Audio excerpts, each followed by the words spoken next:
ওকে, আসসালামু আলাইকুম সবাইকে। আশা করি সবাই অনেক ভালো আছেন এবং সুস্থ আছেন।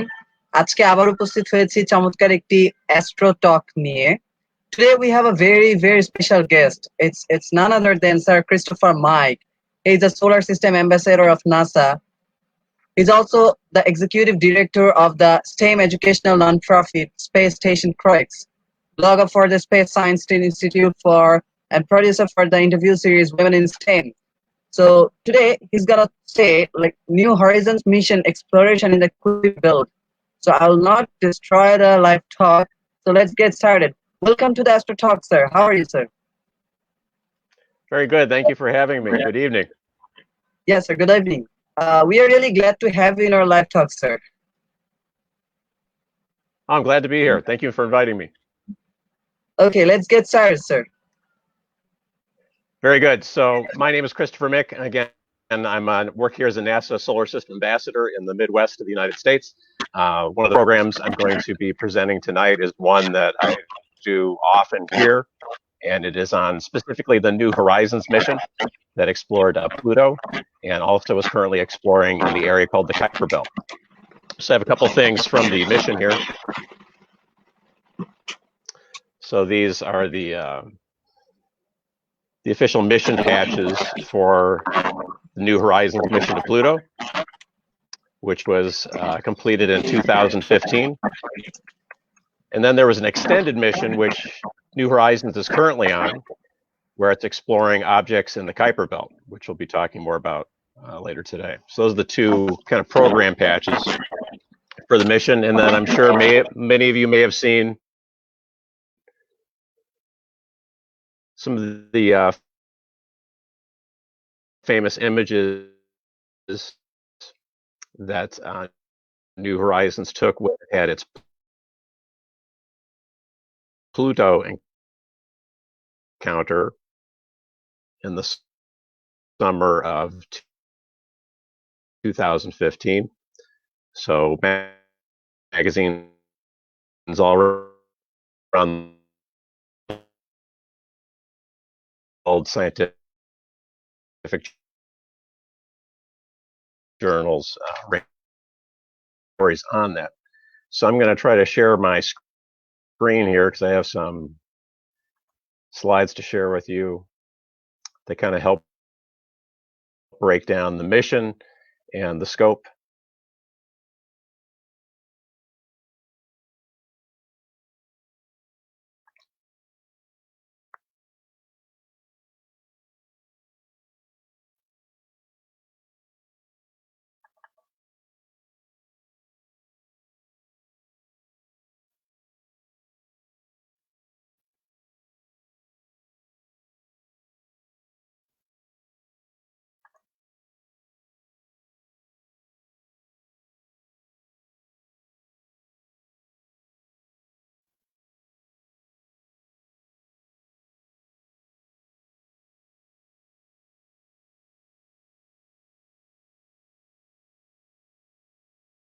And can you see that?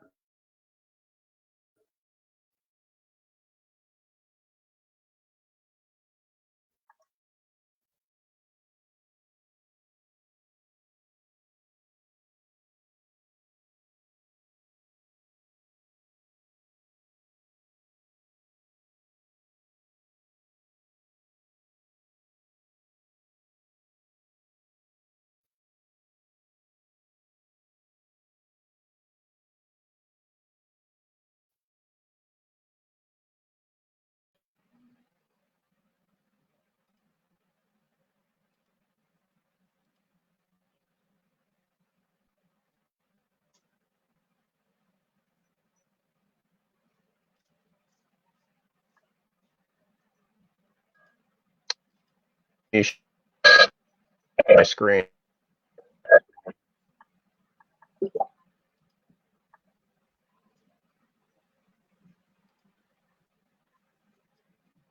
Do I need permission to share my screen?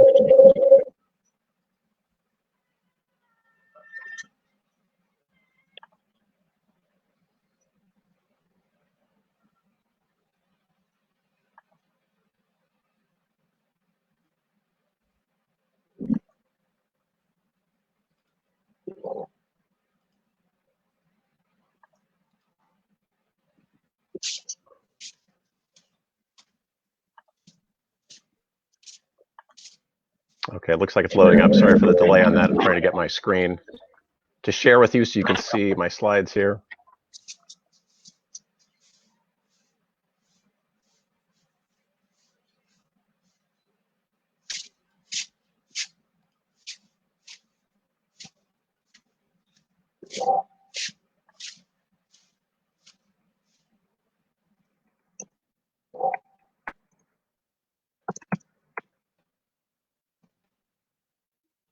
Okay, so the origins of the New Horizons mission to explore Pluto and the Kuiper Belt actually began in the late 1960s when engineers at the NASA Jet Propulsion Laboratory in California were trying to determine if you could use it for exploring the outer planets in the solar system. So this work was confirmed. This work was confirmed in the 1960s. And here's my first slide. So this is kind of showing a ground-based telescope, so not much to look at. The image on the right is an image of the Pluto system with the Hubble Space Telescope. So a little bit better of an image, but itself. So there was an early program called Top Planet Spacecraft. So this was a study which is the focus studying if it was feasible to send a spacecraft from the Earth to explore the outer planets, Jupiter, Saturn. This was one mission profile where the probe would leave Earth, do a flyby encounter of Jupiter.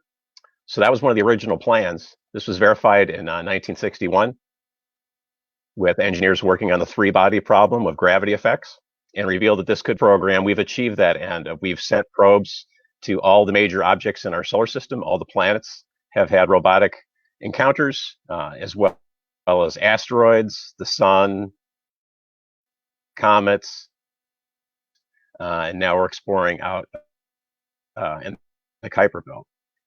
So unfortunately, this profile was not approved for a mission plan, and obviously because there was not a mission to Pluto until recent years in the summer of 2015.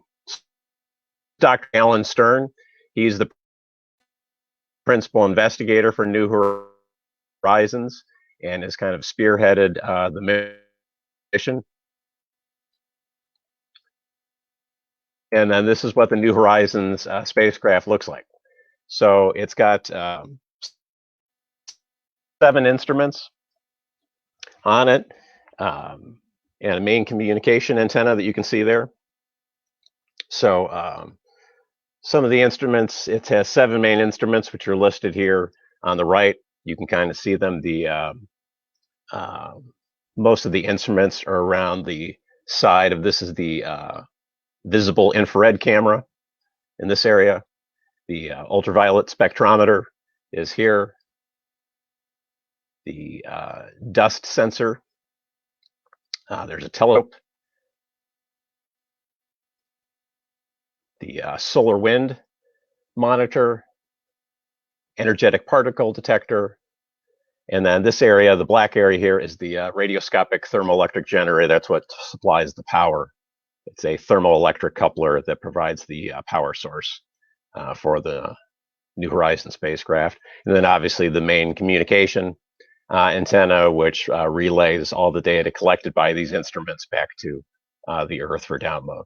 But those are the main instruments that were installed on the probe.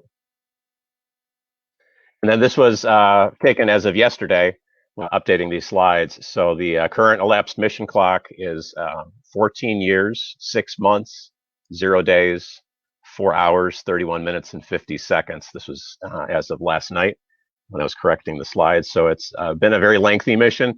The spacecraft is in good health. And it takes several years if you're going to go out to Pluto, so you need to design a robust spacecraft that can handle that environment. So this is just a photo to show you the preparation of the vehicle before it left Earth, and some of the engineers there to give you scale of how big it's about the size of a grand piano. If anyone's been in a room with a large piano, that's about the size of the spacecraft. And that black item you can see, that boom, is the it's not loaded with the plutonium fuel yet, but that's that radioscopic thermoelectric generator with the radiators there that provides the electrical power. And that's purposely installed that way because it's kept away due to its radioactive decay. They don't want it to affect the sensitivity of the other instruments and detectors on the spacecraft, so they try to put it on a boom away from all those instruments so it can get its electrical power but not corrupt the data that's coming by for the other sensors. So the spacecraft is kind of all the chart there on the right are some of the specs for the spacecraft. So weighs 478 kilograms. The power, as we've talked about, was a RTG, supplied 250 watts at launch. It's down to just under 200 watts now, and that's very normal. That's the kind of decay rate over the years. It'll produce less and less power the longer it goes. So it still has enough power to run all its instruments, but it's down under 200 watts now, and it'll keep dropping a few watts each year. The propulsion to get the spacecraft there was an Atlas V 551 configuration, had what we call a Centaur upper rocket stage, and then a solid rocket motor called a Star 48B, which is a sub rocket fuel. The speed leaving the Earth at the time was the fastest spacecraft, relative speed to the Earth, relative speed to the Sun, for departure at over 58,000 kilometers per hour. Another photo, this is the spacecraft being prepared. It was assembled at the Johns Hopkins Applied Physics Laboratory on the East Coast of the United States. And when it was getting ready for launch, it was packed up. It's about to go in this shipping container you can see it's sitting on and be flown down to the Kennedy Space Center in Florida, where it was launched from.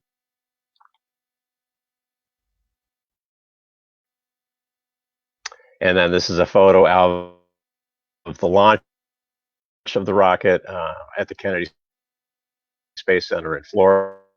It was January 19th, 2006.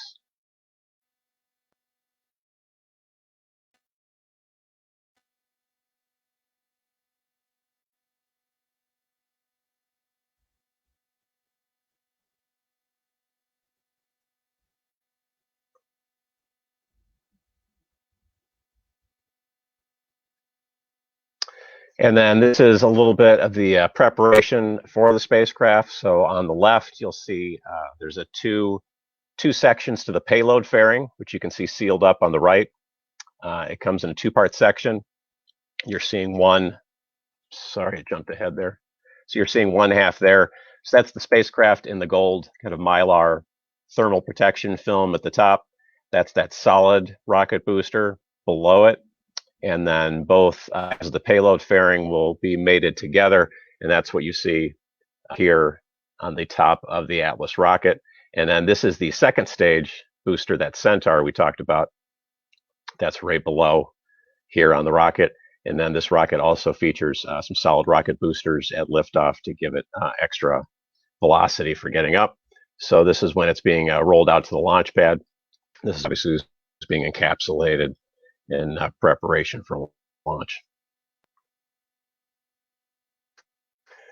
So as you're making a voyage to the outer planets, it's very difficult to do. So far to date, the United States is the only country with NASA and affiliated agencies like the Jet Propulsion Laboratory have been the only agencies that have been able to send spacecraft to explore the outer solar system. It's very difficult to engineer the craft to live that long in that harsh environment. You're in several hundred degrees below zero and high radiation environments, such as this photo, and you're going by planets like Jupiter. But you need to go by planets like Jupiter to take advantage of that gravity assist maneuver. So the image on the left is kind of a topographical map looking down on the Jupiter system, and you can kind of see the trajectory of the New Horizons spacecraft And then the photo on the right is an actual photo of Jupiter and Jupiter's moon Io that New Horizons photographed when it was doing the flyby gravity assist maneuver on Jupiter. So this was also to test all the instruments on the spacecraft to make sure they're in good order for its eventual flyby in the Pluto system. And then also, as I said, to get that all-important gravity assist. So the chart on the far left, you can kind of see it picks up by flying by Jupiter at this close trajectory an additional 14,000 kilometers per hour in additional speed. So that helps cut the transit time by at least 5 years going out to Pluto. So you could send the same spacecraft on a trajectory to encounter Pluto, but if you don't take advantage of the gravity assist with Jupiter, it would take you an extra 5 years mission time to get there. So this is key in all deep spacecraft that are exploring the outer planets. Flybys of those planets help guide the trajectory, where you can bend the trajectory to the next planet you want to go to, like the Voyager spacecraft, and you can also pick up speed to allow you to get to your encounter at a quicker interval. Other assets were brought to bear to help with this mission. Some of you may have heard about the Hubble Space Telescope that's currently in operation orbiting the Earth, and this is a picture taken from the space shuttle on one of the servicing missions to upgrade the electronics and hardware inside the Hubble Space Telescope. So Hubble was used, was pointed towards, it was commanded to point toward Pluto and the system to get imaging on the anticipated trajectory that New Horizons was adopting for its flyby. So they wanted to make sure there was not any debris, rings, planetesimals, things that might be in the way that New Horizons would collide with. They wanted to make sure that they had as clear a path as possible for the flyby. So a lot of imaging done with the Hubble Space Telescope to see if they could get a better look at anything that might be caused to change the trajectory. It's easier to change the trajectory the further out you are. So this was employed over several years to kind of provide updates. So while these observations were happening, Hubble discovered new moons for Pluto, and you can kind of see the years where they were discovered. So the moon Nix was discovered in 2005, Hydra in 2006, Kerberos, whoops, got an extra one in there. It's supposed to be 2011, and then Styx in 2012. So there was not anything seen in the images that would require altering the trajectory, but Hubble was helping make those new discoveries of what New Horizons would see when it got to the system. And then we're going to be talking about the extended mission, so the Kuiper belt. So this is kind of a rough map in what we're dealing with. So you can kind of see the inner planets there by the sun, and then the red line is the trajectory that New Horizons has been on since the mission started. So you can see the Jupiter flyby we just talked about, and then the encounter with Pluto, and now it's deep into the Kuiper belt, illustrated here. So this is a slide from about a year ago. So that's the stat, kind of 13 years and 4 billion miles. A little bit out of date, but just kind of showing you the immense distances that are there when you're talking about exploring features out in the Kuiper belt. And the Kuiper belt's an interesting area because we think it contains a lot of materials that were key in the formation of the planets in our early solar system. And due to the gravitational effects of the planets forming, those materials have kind of been pushed out to what we now refer to as the Kuiper belt. So when we talk about that area, it's roughly 30 to 50 astronomical units from the sun. And for those people that aren't familiar with the term astronomical units, an astronomical unit is just a unit of measurement, and it refers to the distance of our Earth to the sun. So you'll have to forgive me. I'm trying to use the metric system here, realizing that the metric system is used everywhere else. But right off the top of my head, I don't know the metric conversion. So one astronomical unit is equivalent to 93 million miles, which is the distance from the Earth to the sun. For belt, that zone is 30 to 50 astronomical units away from the sun. So it starts at about the area of Pluto and then moving out. So for reference, Voyager 1 pictured an artist concept of what Voyager 1 looks like as a spacecraft that's still operating. It's actually left our solar system, is still transmitting back to Earth daily. But just for a reference, the current distance from the sun for Voyager 1 is a little over 149 astronomical units. Right now, it's obviously increasing every day. The mission elapsed time for it to get that distance, it's 42 years plus into its mission. So it's taken over 42 years to almost reach 150 astronomical units. It entered interstellar space in 2013, so that means it left the influence of our sun. There's the heliopause and the heliosphere, which is the kind of imaginary bubble that envelops our solar system. And when you go on the other side of that bubble, you are no longer, the dominant force is no longer the charged particles from the sun, the solar wind. You may have heard it referred to as, that's when you cross over that, now you're encountering interstellar space and the charged particles and whatnot from the space outside of the influence of our sun. The Oort cloud, which is the next area that Voyager is on its way to, is really far away. That's getting into the 2,000 astronomical units away from the sun to 100,000 astronomical units away from the sun. So we're really getting out there. We have not sent any spacecraft to that area yet. That's kind of the next. Voyager 2 are on their way to the Oort cloud, but unfortunately they are going to run out of power before they attain that distance. So they will not be able to explore or send back any data. They will both be flying through that area, but not able to report back. And then in reference to what we're talking about now, so Voyager's really out there. Voyager 1 at almost 150 astronomical units. New Horizons right now is at about 47 astronomical units. So it still has a way to go to catch up. And to let you know, at the speed of light, the communication distance, to talk to New Horizons, if we get a data download from New Horizons or we're sending commands to Horizons, it takes about 6.5 hours one way to send a transmission or to receive a transmission from the spacecraft.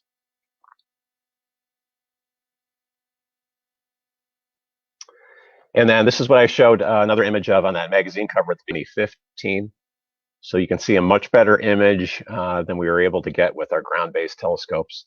It confirmed a lot of data during the flyby, such as the exact diameter of Pluto, which was not known, 2,370 kilometers in diameter. Did close-up observations of those moons we discussed, Charon, Nix, Hydra, and Kerberos Styx. It collected 6.25 gigabytes of data, and that data during the prime encounter and flyby took about 15 months to transmit all that data back. So the flyby happened, we got a few initial photos, but for the next 15 months after the flyby was the data transmission of all the measurements and scientific investigations that happened the system. And this is one of my favorites. This is a closer up image, so you have a reference there. Again, I'm sorry it's not in metric.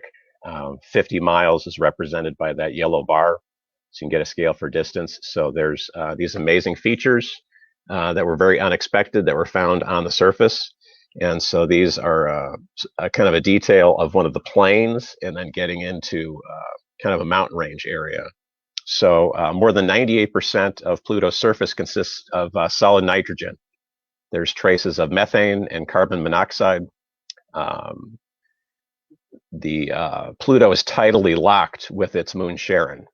So there's been evidence found that there's the face of Pluto that is tidally locked facing towards Charon contains more solid methane, whereas the opposite face facing away from the moon contains more nitrogen and solid carbon monoxide.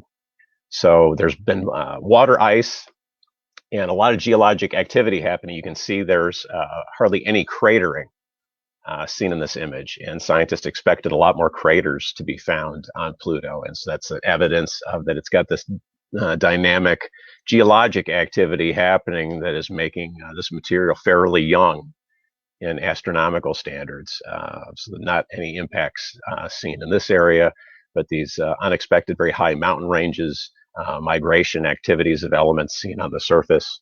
So really a very interesting world.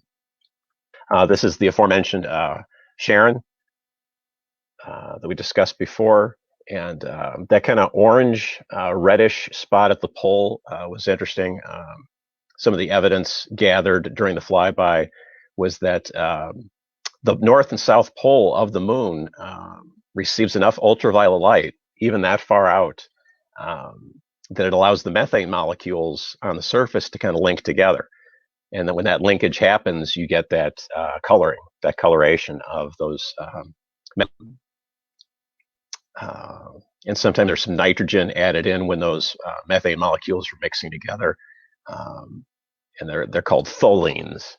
That material is kind of deposited on the surface of Pluto, and there's kind of a give and take between Charon and Pluto. Images of the flyby of Hydra and Nix as well, very small moons. Charon by far is the largest moon for Pluto. They're almost equal in size. And then this is one of my favorite images at the end of the encounter. You can kind of see another surprise that there's this blue haze to Pluto's atmosphere. So this is occultation where New Horizons is past Pluto and is flying out of the solar system, and the sun is behind Pluto in a silhouette. So that reveals that there's vast changes in the atmospheric pressure. There's evidence that could have an internal water ice ocean underneath the surface. And as we've discussed before, it's been shown to have standing and moving volatiles on the surface, which was another surprise during the flyby. So not that much geologic activity was expected. So the extended phase of the mission, I kind of showed you those two mission patches at the beginning. This is the mission extension to try to explore a Kuiper belt object beyond Pluto, something up close. So the Hubble Space Telescope, again, was brought to bear to find objects that were candidates that New Horizons could adjust its orbit to with its limited fuel on board, and that were a good candidate for a flyby. So there were a few candidates that got narrowed down to this one that you're seeing here. So this flyby occurred January 1st, 2019, not that long ago. This object was temporarily at the time named Ultima Thule, and now it's officially been named Arrokoth. And this is the object. It's what we call a contact binary. So you can kind of see the two lobes of the object there. And we believe it's evidence of what planetary geologists call pebble accretion, where there's this slow gravitational attraction towards the dust and gases, form small condensed materials of dust and pebbles, and those small gravitational attractions between those objects over millions of years collect into the objects that you're seeing here, and then those larger objects are attracted to each other, and this process is repeated millions and millions of times, and that's how you get up to the mass of a planet such as ours. So you can see on here not many craters. Toward the top of the image you can see some, but again kind of surprising how smooth the features are. And as I said before, New Horizons is currently under its mission extension that's slated to go through next year. And then here's just the size of the object for you. So it's about 33 kilometers long, and it's that bilobal structure. And then New Horizons does have enough power to keep functioning at its current suite of instruments until about 2026. So I have not heard yet if New Horizons is going to get a third mission extension, because this mission extension it's currently in should wrap up next year in 2021. There is about another 5 years of viable life to the spacecraft, and so it'll be determined if that's worth the added expense to maintain operating it, and if they'll give it a third extension. But a little more details on this object here, because I wanted to show a detail on the kind of really amazing contact point there that you can see that kind of bright white lines. If you can see the object moving, there's this 3D image where you can see the terrain shifts with the different light shadings. So this is as it's flying by, it's rotating, and the New Horizons spacecraft is flying by. So you can kind of really see some good detail here where you can see a little bit of cratering again as it rotates away. And the theoretical models show that this is a very slow contact. That's why you don't see an impact crater, you don't see a debris field, ejecta area from where they detected each other. It's almost like if you slowly, at walking speed, walked into a wall. They think that's about the speed that this contact happened. And out here in the winter in the Midwest, we can kind of simulate that where you take two snowballs and you kind of pack them together. Where you pack them together, it'll kind of form that icy layer, which is similar to that white band you see between the two objects. And so we think they were at one time two independent objects, and gravitationally they were brought together. And we think this again is kind of evidence of that pebble accretion theory, and that might be the way all the planets in our solar system were formed. And this is just a zoom in detail on that. So because they have very low mass, they're small objects, there's very weak gravitational fields, and that's why there isn't any speed or a violent impact like a planet crashing into another planet on some of the modeling. So there's not a lot of volume of material. And again, this is a theory that's needs more evidence to validate and to prove it, but this is kind of exciting to see because it kind of validates some of those earlier theories on one way that the early planets, especially in the inner solar system, may have formed. And then this is a recent image. If you can see the star kind of toggling back and forth here, this was just about a month ago, an experiment to do an interstellar parallax view. So parallax views are how you can measure the distances.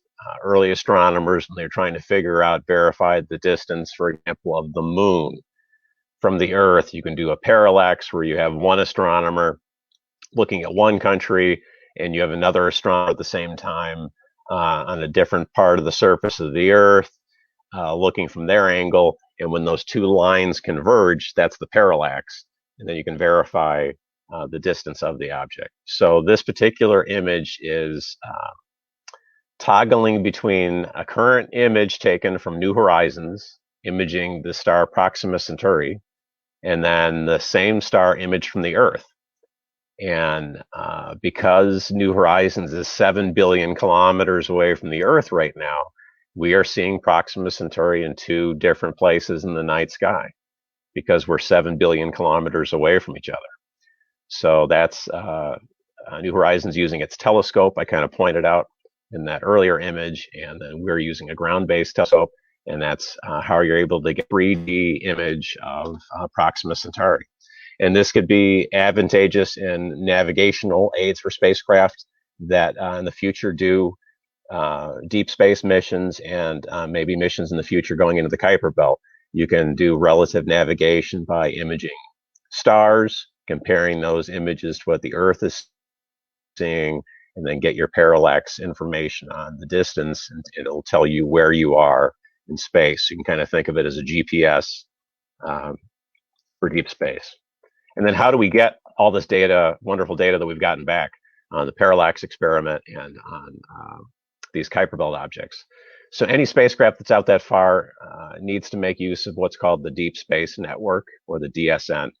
So the Deep Space Network operates dish antennas in these three countries listed. There's one in California in the United States, one in Madrid, and one in Canberra, Australia. There are these large 70-meter dish antennas. The one pictured here is at Goldstone, longitudinal degrees away from the next one.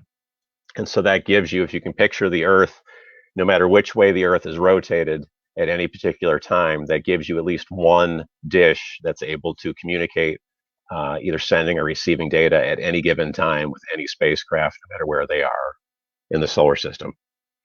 Because we have to keep in mind that we're moving, we're rotating, and the spacecraft are moving, and they're either heading out away from us or orbiting a planet. And this is an example of some of the spacecraft. The top three lines are all current spacecraft that are making use of the Deep Space Network. And then the bottom line is spacecraft that have not launched yet but are coming up soon. So, for example, on the bottom left, you see the Mars Perseverance, the Mars 2020 rover that's launching later this month. And then other spacecraft like the James Webb Space Telescope, things like that. So those will all be making use of the Deep Space Network when they launch. And it's very busy over there. As you can see, they have a lot of spacecraft to be talking to. So a lot of international countries make use of this network as well. So the Japanese Space Agency, the European Space Agency, Canadian Space Agency make use of this network as well. And then this is just an image that you can see of how the Deep Space Network kind of work. So this is for Mars, kind of staying with the Mars theme here. So you can see the rovers on the surface and the spacecraft that are orbiting. So the spacecraft that are on the surface will beam communication and data up to the orbiting Mars spacecraft, and then the orbiting Mars spacecraft will use the Deep Space Network to send that data back to the Earth, where it can be downloaded. And then the image on the right kind of shows you, I just did a screen grab. You can, I have a link here at the end of my presentation where you can go to the website and kind of monitor the Deep Space Network. So it shows you right here, I just grabbed this last night, where it shows you which antennas are being used and which spacecraft are sending and receiving. So for example, if you look at the middle part of that image, you can see Voyager 1 we just talked about. It was speaking to the Earth at the Goldstone antenna, and that's that VGR1, stands for Voyager 1. Lots of conferences and papers being written on all this flood of information coming out from the New Horizons mission. So data is still being downloaded from New Horizons this year to get caught up on all the recent encounters. So there's many more papers and conferences to come with that data. This is just an image of one conference I was at recently, and this is myself with Alice Bowman. Alice Bowman is the mission operations manager for New Horizons. So she was at this conference to kind of brief us on the current status of the mission and what was coming next for the team, and did a really great presentation on what New Horizons has been able to accomplish.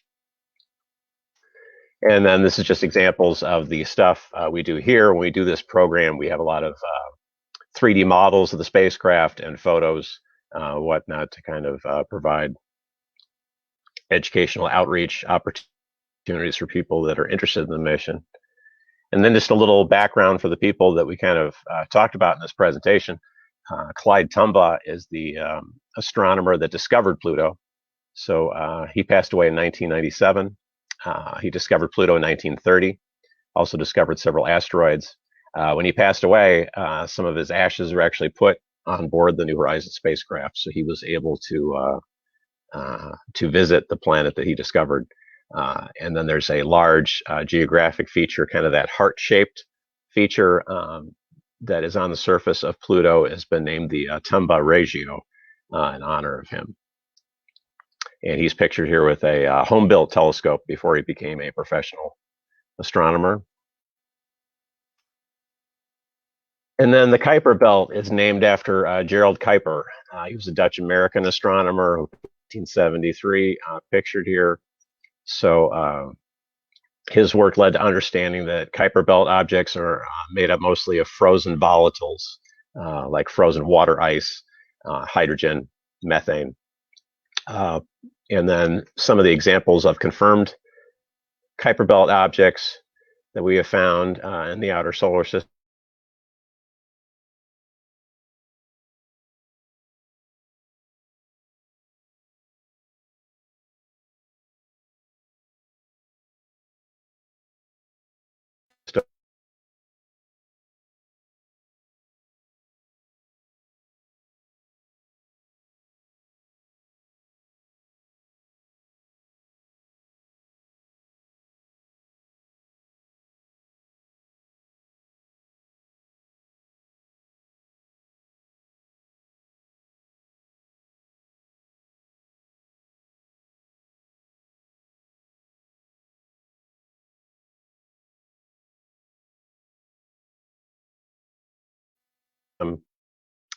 This area is about 20 times as wide as the asteroid belt. So a lot of you may be familiar with the asteroid belt, which is that region between Mars and Jupiter. So for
Sir, please unmute your mic.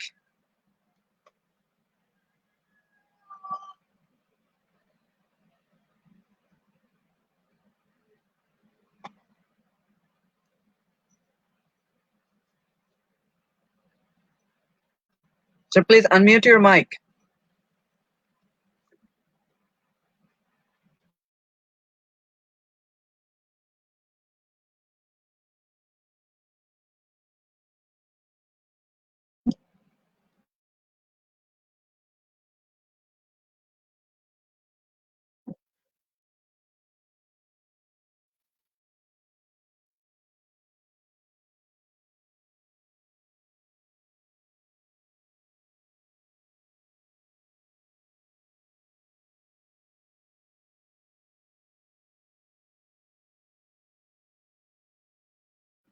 Sir, check out the mic option, please.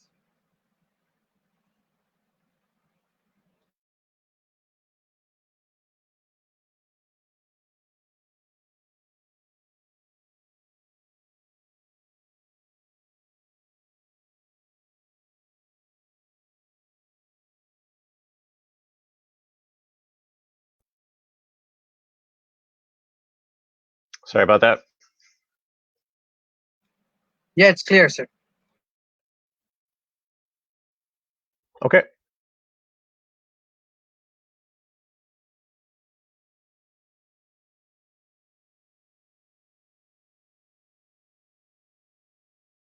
So those are my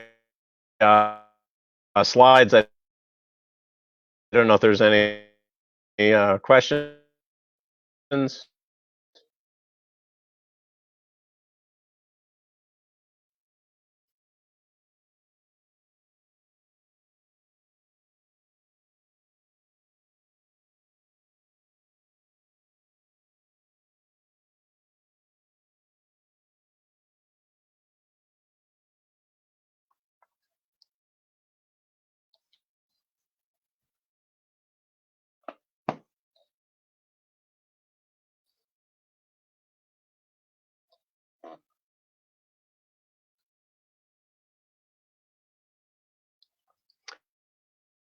And so wrapping up, those are the slides. I'm to take any questions, but this is an example of we do 3D printing for some of our programs. So this is a 3D model of the New Horizon spacecraft. So we use that in educational programs. And then we also have materials.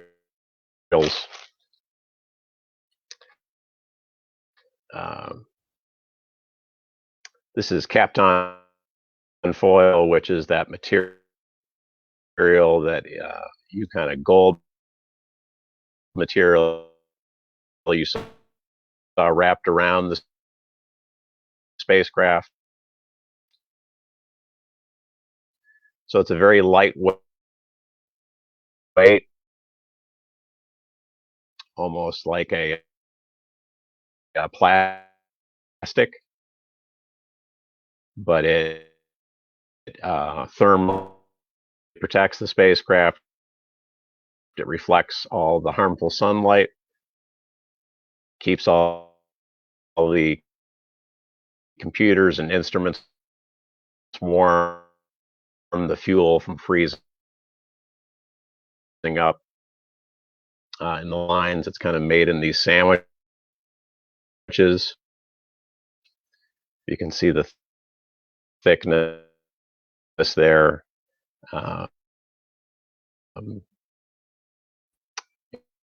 Was a real lightweight way to protect the spacecraft and allow it to not too heavy, but be able to protect all the instruments. on the spacecraft.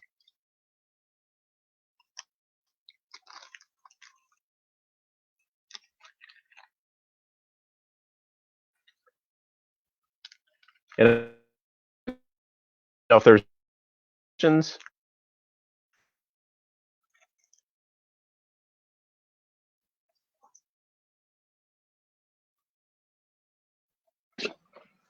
Okay, so we will take some questions for the last 10 minutes.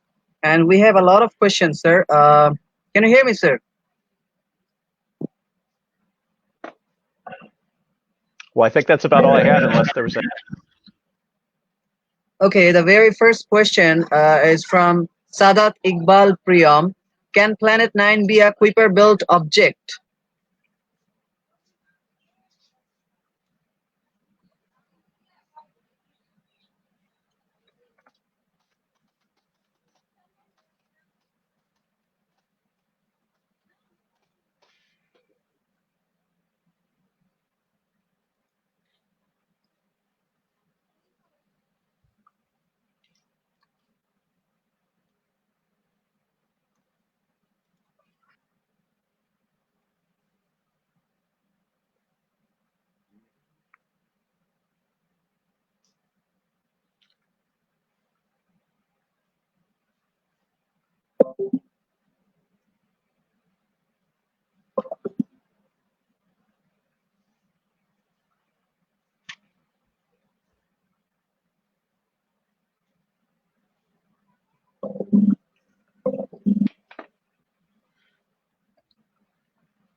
Yes, it can be.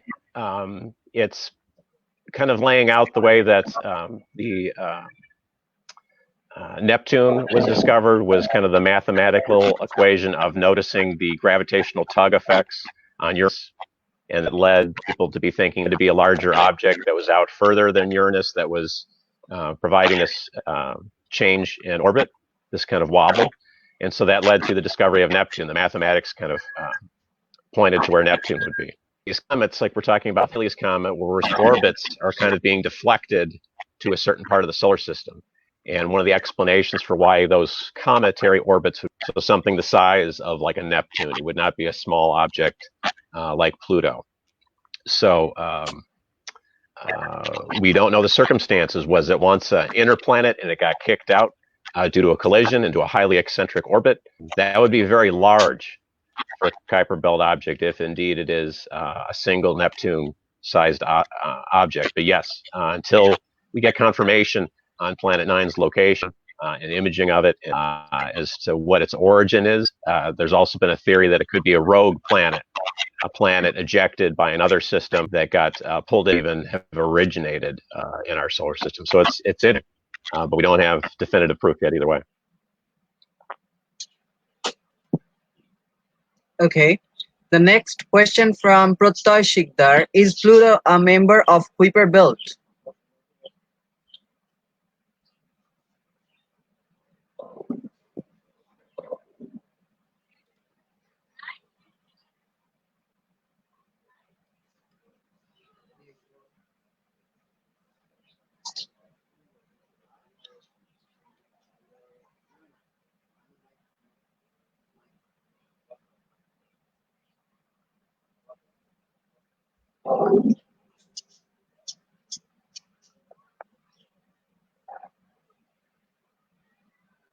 And as I say to a lot of the kids out here in the United States, some get very upset that Pluto is not considered a planet anymore, the 9th planet. It's been reclassified as a dwarf planet. So I like to start by Pluto is there no matter what we call it, and if you want to call it a planet and the 9th planet in our solar system, that is totally fine. Astronomers, Astronomical Union voted to reclassify Pluto shortly after the New Horizons mission launched.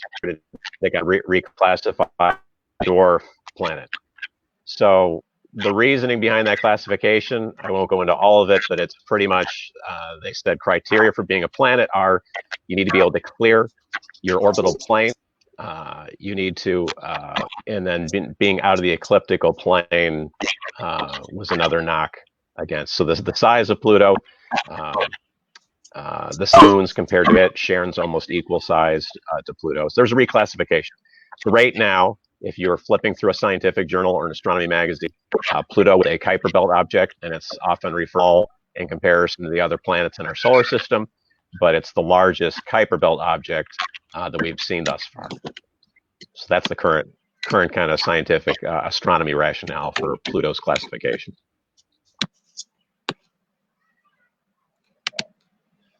Okay. The next question from Orgho Chatterjee Johnny.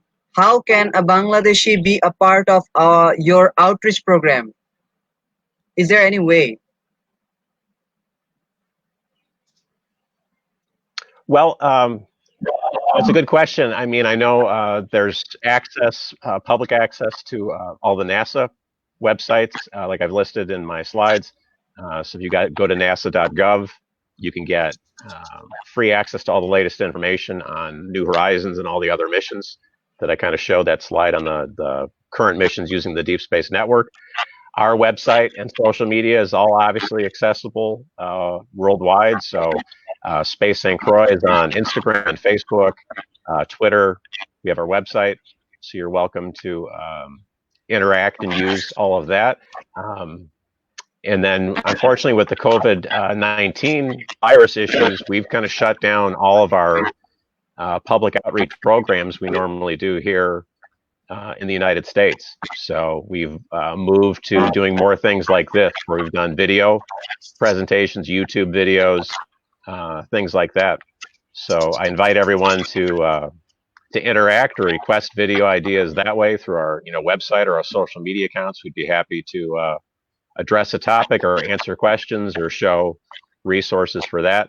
But all the physical materials and physical programs have kind of been put on hold for a while. Okay. The next question from again Sadat Iqbal Priyam. What's the current mission that New Horizons is working now? New Horizons is currently on that mission extension. So the primary mission was to explore Pluto and the Pluto system. I think I showed those. I'll put them up here.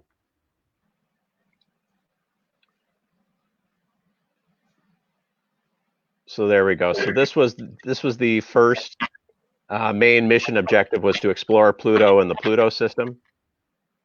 And now the mission extension has been to explore Kuiper belt objects throughout. And so that mission extension is wrapping up next year. We're in 2020, and the mission extension wraps up in 2021 after they finish downloading all that data from the encounters. And as I said, the estimates are about another 5 years of usable power supply on New Horizons. So there is a chance it could receive a third and final extension, 5-year mission to study other Kuiper belt objects that it can image, that it's close enough to report back final data for another 5 years. But that's not definite. They could say next year, we've downloaded all the data, we're not going to pay for a mission extension. So the mission may end next year, but there is a hope of maybe a 5-year final extension. Okay. The next question from Shams Ibn Hossain. What lies beyond the Kuiper belt, and what's its significance to our solar system? The area beyond the Kuiper belt I showed in the slides is called the Oort cloud. So the Oort cloud is a lot further out, and we've not sent any spacecraft to the Oort cloud. So the huge distances I showed in the slides, the farthest operating spacecraft we have is the Voyager 1 spacecraft, and that's at roughly 150 astronomical units. and you would have to get to about 10,000 astronomical units before you started encountering the Oort cloud. So the Oort cloud is kind of the next dream of where we might be able to explore. And the Oort cloud, we believe, is primarily made up of comets, like the famous Halley's Comet. These kind of water, ice, dust, methane, hydrogen, nitrogen, frozen elements that come in periodically, and we see as the comet fly by, and then it'll go back out. The ones like Halley have become no longer a Oort cloud object because they've been affected by the gravitational influences of the planets in our solar system, and so their orbit has changed. But we believe that the Oort cloud is made up of a lot of just frozen elements like the comets that we occasionally see that fly and visit us on pathways orbiting the sun and then heading back. So that's what we believe is the majority of the material in the Oort cloud kind of left over from the formation of the solar system. But we've not had any direct observation with telescopes or any spacecraft have made it out that far. Okay. Another question from Mick. How can Oort cloud be proven in real? It's a good question. To prove it real, you kind of need to do, direct imaging, either by a ground-based telescope or a space-based telescope, like the TESS Observatory, the Hubble, the James Webb Space Telescope is scheduled to launch next year. The trick that complicates it is these objects are theorized to be very, very small, dark. There's no sun illumination getting that far out. So it's kind of like if you go into a closet and you're trying to find small little objects in the closet when you close yourself with no lights on. It's very hard to image or to see those objects because they're so small and they're so far away, and there's not a good illumination source for them. So it's going in that progression like we've started at the early stage of astronomy. The early stage of astronomy, they thought the Earth was the center of the solar system and the Earth was the center of the universe. We found data through parallax and other things that proved that we were not the center. Then they thought, astronomers thought that the solar system was the end of what was observable. And then we found out that there were other galaxies outside of the Milky Way galaxy, and that things were moving away from each other and expanding.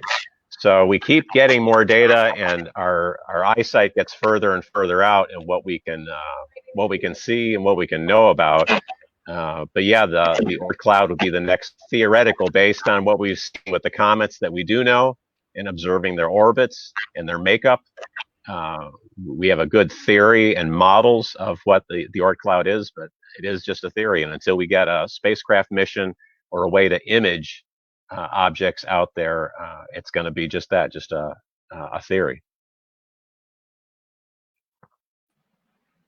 Okay. We have some more questions. Can I take that, sir?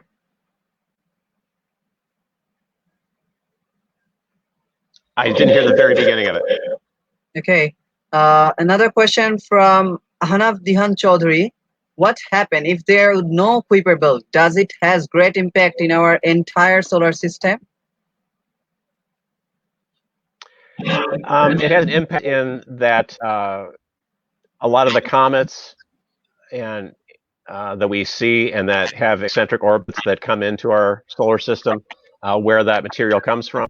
It also helps us understand what material was present at the formation of our solar system, and it may help us understand how that process evolves, how solar systems around other stars form.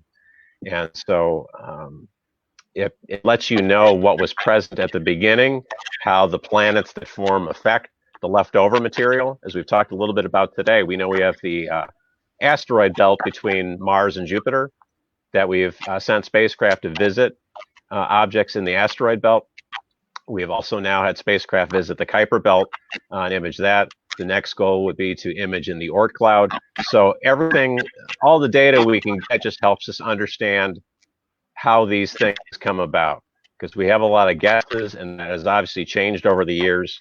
And it would be really exciting to get a sampling of a Kuiper belt object, because we think it's very untouched from what it was when the solar system formed. It's not that close to sun. Comets have those great tails. Material's always active and volatile and burning off. Doesn't happen with Kuiper belt objects. They're kind of like objects in a freezer all the time. And so we obviously haven't been able to sample one of those objects yet, but that would be a future goal for a robotic mission, to be able to sample a Kuiper belt object and turn that sample to the Earth, so we could get a better understanding of that process, how planets form. Okay, we have a very big question from Orgo Chatterjee Johnny. When the spacecraft, say Voyager, move fast, take images and send it to base station on Earth, do scientists take count of Doppler effects of these data signals? Is any type of data distortion or corruption is observed during data exchange?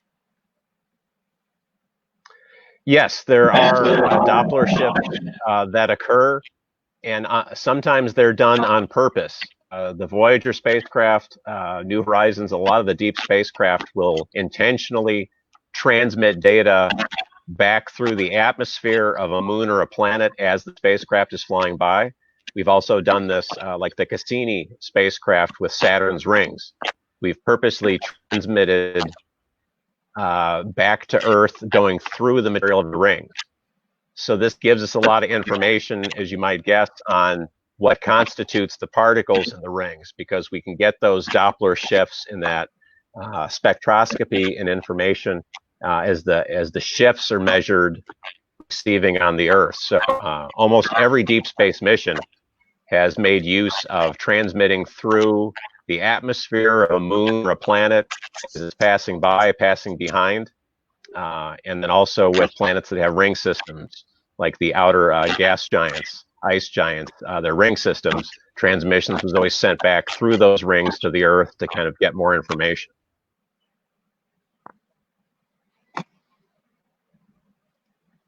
Okay, we have some more questions.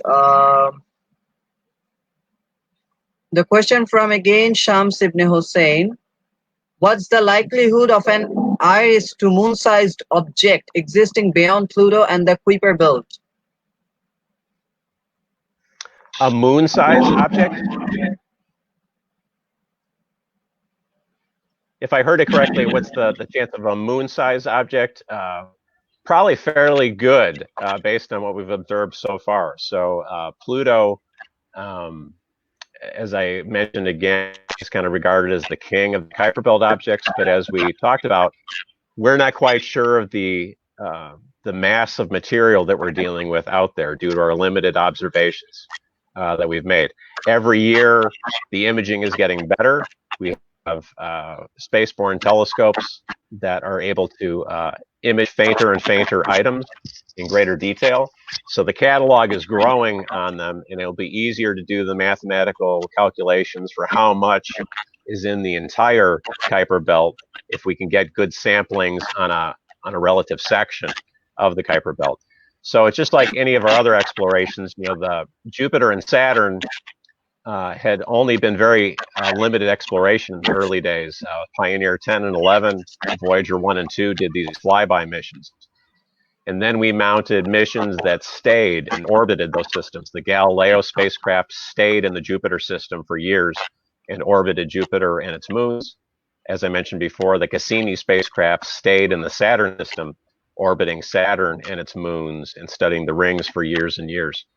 This is kind of the progression. You do a flyby mission, and then when you find data that you want to corroborate and get more information on, you try to a mission that is either going to land on that object or stay in orbit around that object to do longer studies. A flyby is a flurry of a lot of studying and information, but it's over in a very short period of time. So I would hope future missions, there's missions on the drawing board to go back to the Neptune system and land on one of its moons. And there's drawing board missions for additional missions to go to the outer planets. And it just becomes an issue of funding and what the goals of that mission are. But hopefully we'll be able to get more information from these exciting first glimpses and kind of round out what we know about the process. Okay, we have a very good question. It's from Tasneem Zahan Melissa. Has NASA planned any mission to Kuiper belt? No, as I mentioned, there is one that may get greenlit that I've been reading a lot about. It's called a Triton hopper. So it's a mission to one of the moons on the outer planets, Triton, which is a moon of Neptune. And there's a lot of interesting kind of piqued scientists' interest when the Voyager 2 spacecraft flew by Neptune and its moon Triton. And that's led a lot of scientists to bump up the priority for getting another look, because that's the only spacecraft that's ever visited Neptune or Triton. Was the Voyager 2. It was the one flyby mission. It's the only time before or since that we've been out there. So the very interesting things that we're seeing on Triton has led priority for a mission to be considered to go out and land on Triton, to be able to study it in greater detail.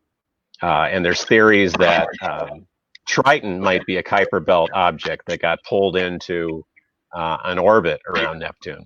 So that's another thing that we'd like to get some information on planets like Neptune. Are all of its moons organic to how it was formed and have been with it through the duration, or were some objects due to Neptune's gravity just Kuiper belt objects that were pulled into an orbit and became a moon that way? So that's a mission that might be very close to being approved. It has not been approved yet.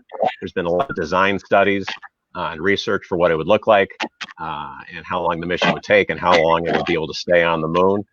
But that's the one that's closest to becoming a reality. There's always concepts for missions, but the Triton hopper is the closest to actually getting greenlit for a future mission. Okay, the very last question from Mahi Nehal. Sir, can you please give us an idea about what does astronauts do in space missions other than collecting data and analyzing that?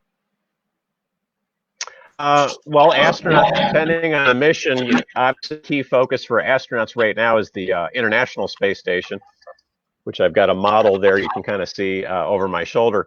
So the International Space Station orbits about 250 miles above the Earth, traveling at 17,500 miles an hour. There's been astronauts on board the International Space Station continuously for the last 20 years.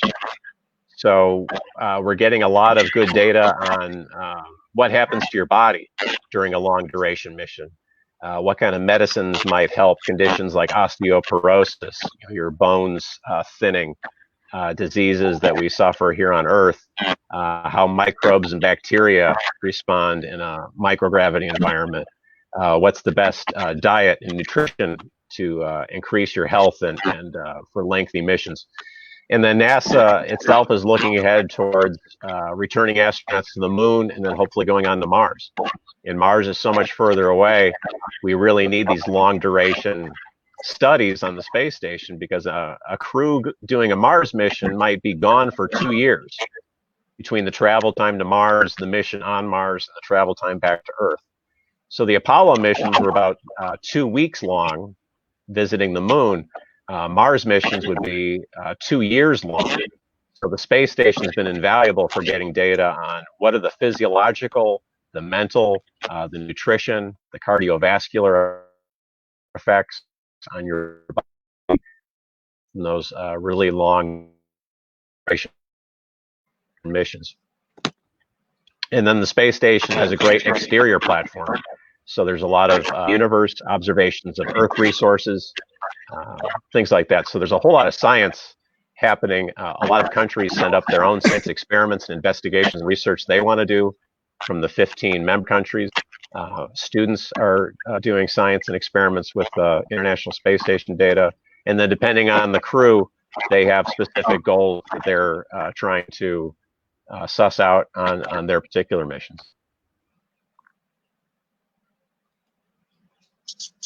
Okay, I think we have done with the question and answer session.